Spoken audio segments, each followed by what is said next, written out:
finally, I ticked off something from my bucket list. I'd always wanted to go to Tomorrowland, and there's this new edition called Tomorrowland Winter. So finally, in the month of March, me, the French Alps, and the music. But guess what? I did not think it would happen, or did I? I fell down.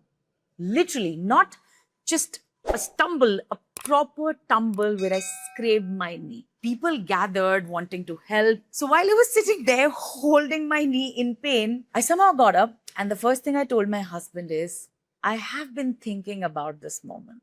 Okay, hear me out. So Alps are uneven, right? There is slopes, there's way too many gaps, and it's going up the hill. So somehow I was wondering, what if I just fall down? How will I get up? Will I be able to get up? Will I need someone's help?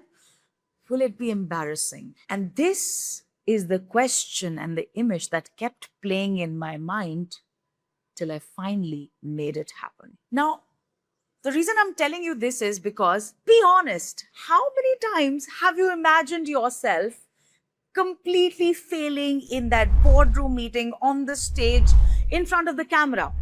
You predict it like, okay, I'm going to forget what I'll be saying. People are going to laugh at me. They can see through me. I'm going to lose my train of thoughts. And you keep replaying this picture. What you're actually doing is you're training your brain. And your brain is really very smart at following instructions. Here is what nobody tells you about fear before a high-stakes situation. See, you have given your brain a command, an instruction that you are going to fail before that meeting. So it does exactly that. It gives you scattered thoughts, your voice will shake, and your words will come out all wrong. So you walk out of the room thinking, see, I knew it. Of course, because you had given these instructions. Now, let's be clear that you're not the only one who gets these negative thoughts, because this is called ANTS, ants, right? The crawling ants. We are more prone to having negative thoughts than developing a positive outlook. But what's more important is, how do you tackle this negative imagery that you have before these high-stakes situations?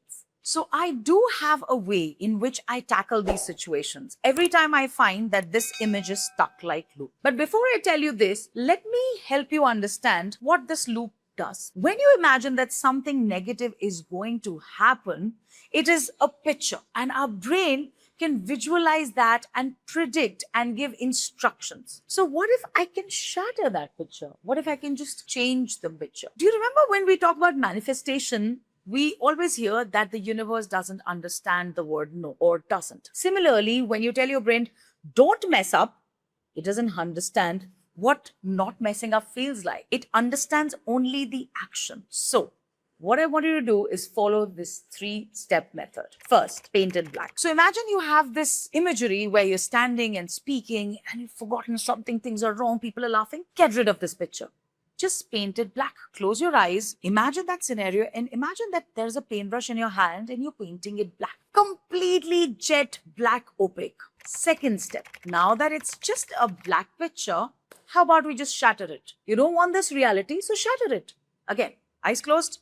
And imagine that something is thrown at it and the whole picture just shatters. Like it's a glass painting, completely shatters. Different shards, different pieces. And step number 3, we don't keep broken pieces with us. So eyes closed again.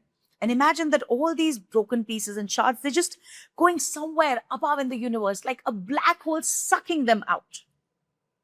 Whoosh. And now that space is empty.